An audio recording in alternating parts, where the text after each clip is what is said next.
macro up, get that nice Colossus Force, because that's where he really excelled in Game 1. Yeah, he did really make use of those heavy splash units. And once again, we are now going to be going into this game. Would you introduce these two players for me, Beef? All right. For the second time, third time? Third time now. This is only game 2, but this is the third time, courtesy of a remake. We do have the Teal Terran in the bottom left-hand corner of GSL Daybreak. Playing for Druids, we do have Kev. His opponent in the top right-hand corner, still not the U.S. Admiral. He is, however, the Yellow Protoss, up 1-0 in this series. We have Nimitz. Now, if I'm not mistaken, I think what you're confusing with is, doesn't the US Navy have a Nimitz class vessel? Yes, it was actually named after Admiral Chester Nimitz in World War II, who was a oh, hold the hell Proxy on. pylon. Proxy. Saw it. Nailed it. Yes. All right, so who cares about World War II history? What's up with this proxy pylon? Well, currently the probe is sitting there, and I did actually see yesterday on this map a proxy 2 gate be executed. So, nope, it's just going to go up on the high ground. It's going to be a proxy gateway, but it has been scouted out by Kev. So, Kev, what are you going to do? You're going to build your barracks, and you have just got to be very, very careful.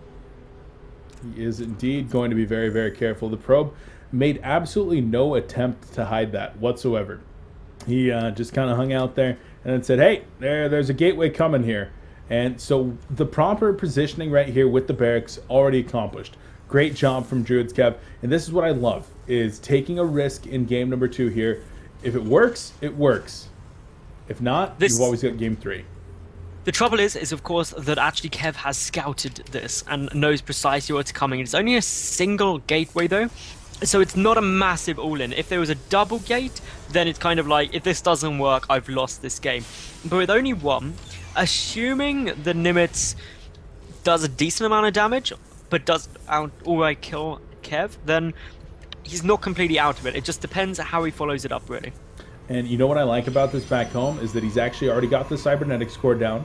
He's not committing to this too heavily, like you said, not going for a double gate. But the cybernetics core will enable him to go for some early tech. What would you think about something like, because this is pretty much already over at this point in the base. The probe goes down right there, and the Zealot's about to get surrounded. The Marines are out. So the aggression and the all-in part of this is pretty much over. But what do you think about some kind of a tech transition out of this, like maybe Stargate play? It's the sort of thing where actually Kev has had to alter his build considerably in order to make this work. He's losing mining time, bringing the SCVs to try and deal with the Zealots. We've got a Stalker now on its way out as well. And if Nimitz is able to get that out, it's going to be really quite irritating. The Zealot just has to stay alive, has to make sure the gateway stays up as well, so we'll need to be pulled back. But now with 4 Marines out, this is going to start dealing a lot of damage. The SCVs coming in to try and help as well. But the Zealot gonna go and suicide in, buying time for the Stalker. The Stalker's going to be out shortly, and now this is where things get very interesting. They do indeed. The Zealot will go down, taking down 1 Marine with it, but good micro back on that Marine. The SCVs and 1 Marine back here going to try to finish off the gateway.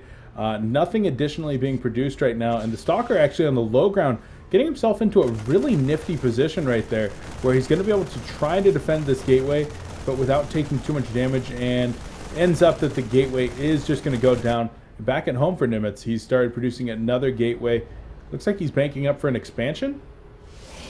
It looks like he is, and that's the sort of thing you need to do out of this. But the concern is going to be, what if Kev decides to come up against me? He's got 2 racks, he's got an awful lot of Marines out on the field already. I'm down 250 resources just from my buildings of this opening, and as such, I'm not going to be able to produce for a little while. And generally speaking, that's going to be fairly tough for Nimitz. And even if Kev doesn't counterattack straight off the bat, he will be going through a push in a couple of minutes, most likely, that Nimitz would have a tough time holding.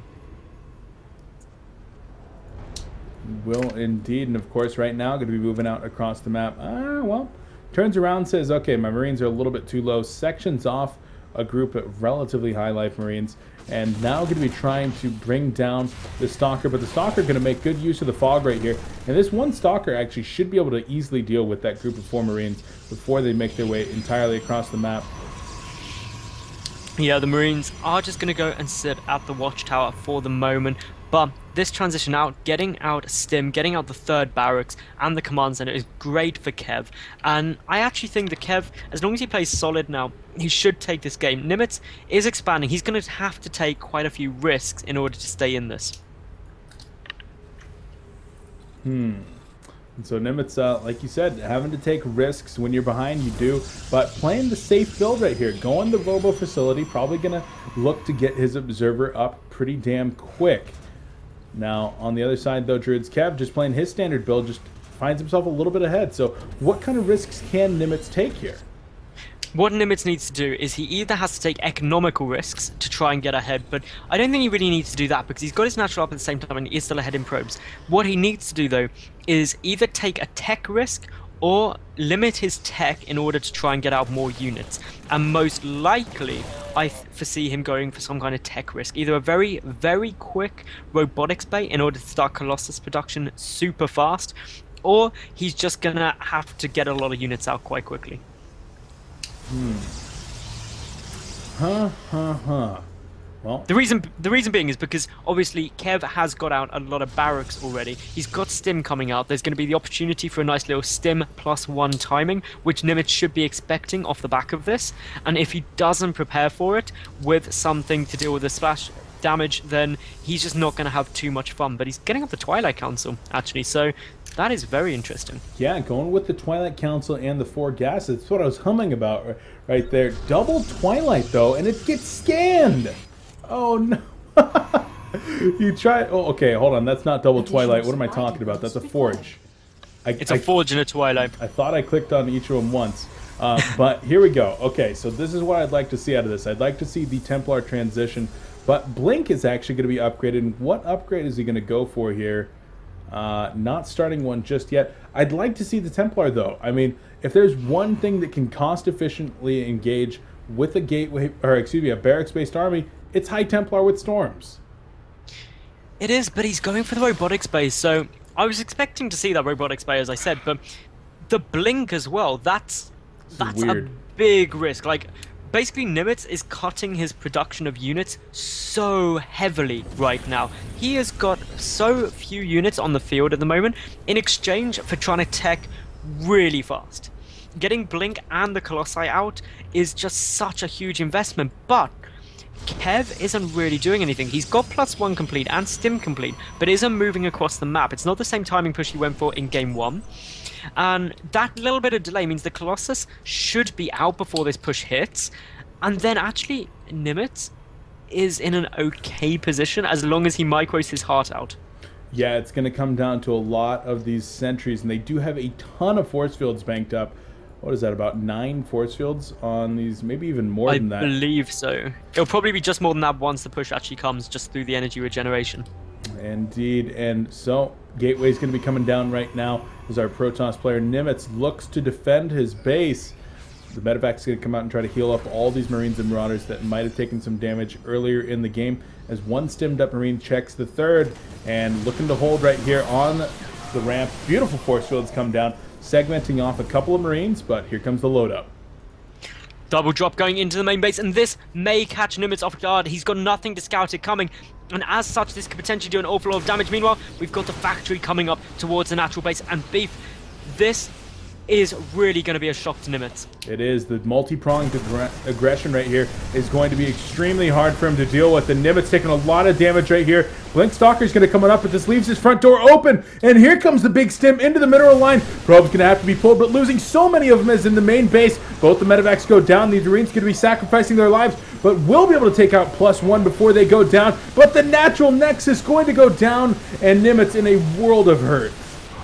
Now, if there was a Dark Shrine out or something like that, I might say that Nimitz still had a chance, but at 76 supply, 1 base against 2, with a 3rd orbital command already on its way to completing for Kev, frankly, this is not really looking too good for the Protoss player. Kev with a great push, pulling back now.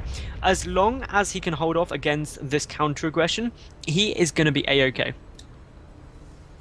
He will indeed, and well, how's he going to hold off with this? He's built a few bunkers here, a total of 3 bunkers now going up, and the planetary, or excuse me, the orbital command being morphed up in the front. And what is Nimitz doing? He's holding off on this rather than trying to attack.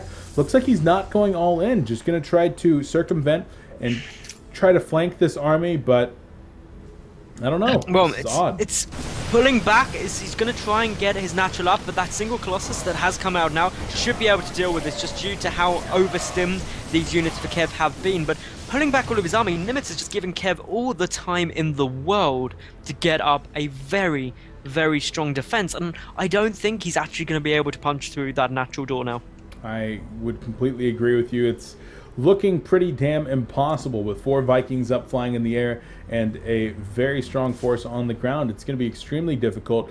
A Marine going to be over here trying to scout out the third of his own to see if it's going to be safe to take with an orbital command. But DruidzKev just continuing to look good right now. The natural nexus just finally reestablished here for Nimitz, and he's going to be able to get some resources up. Blink Stalker's trying to do some work there. Yeah, those Blink Stalkers yet again are being utilized very well. In game 1, of course, we saw Nimitz arguably win with those Blink Stalkers and sniping off some Ghosts and Vikings, but Nimitz ultimately is a long way behind in terms of supply, particularly in the army supply. It's 76 for Kev compared to 58 of Nimitz. Only 2 Colossus are out, and the third one is on its way across the map, but it's coming too slowly. 2 Colossi v 7 Vikings. That's a pretty one-sided fight. It is indeed, and Nimitz trying to make some work happen once again with those Blink Stalkers that served him so well in the last game, but don't know if they're going to be able to do as well here, sitting on +1 armor, no weapons upgrades. We'll be able to snipe off 2 Vikings right here, and that helps quite a bit. Now going to be trying to go in and deal some damage to the bio-based army. Ends up not losing any Stalkers, only shields and some, well, 79 hull armor on one of them. Man, oh man. It was good getting those Vikings, admittedly, but ultimately, look at the worker count. 58 for Kev compared to just 48 of Nimitz. Factoring in 3 mules, that puts the Terran player so far ahead economically. His income is so much higher. And as a result of that, with the third base already up and running for the Terran as well, I just think that Nimitz just is still behind. He's only at the 1-1 upgrades compared to the 1-1. Both players getting 2-2 at a similar time, and as such, oh no, actually +2 ground weapons hasn't been started yet for Nimitz. He's only getting single upgrades. Yes, only working on that 1 forge. Will now start to make use of that 2nd forge that he built as well. Looks like DruidzKev has an incredibly strong standing army, 71 army supply right now, and would not be surprised in the least to see him try to hit a 2-2 timing and shut down the third base of our Protoss player. And what in the heck? There's the scan for him. There's a scan for the third base to make sure it's there.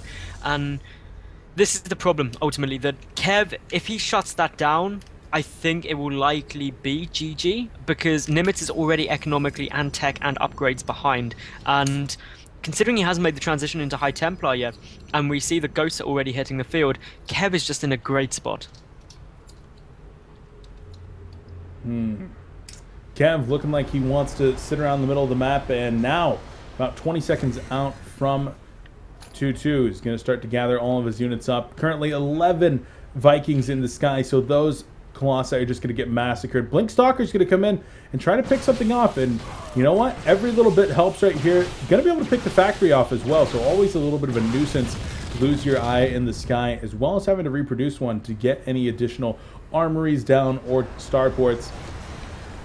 The thing is though, starport-wise, there are 11 Vikings out already, but 5 Colossi for Nimitz, and of course, as we're seeing, Kev, he only has a single starport out for the moment. Stalkers need to get out of there. Gonna lose one. The scan's gonna be coming in to see if he can chase right here, and will decide that he can chase a little bit more. Will eventually stop, regroup his units, and now turns attention to the third. My concern is that if Nimitz has a good army position with those Colossi, he will be able to defend this. Kev has to deal with those effectively, because otherwise his army is just going to melt. But here we go. It is going in. We've got some EMPs going off, damaging an awful lot of the shields there. We see the Colossi dealing great damage, but just so many Vikings are able to take them out quickly. But I think with this, Kev is going to win. He's 100 supply ahead, and there's the grats. GG indeed.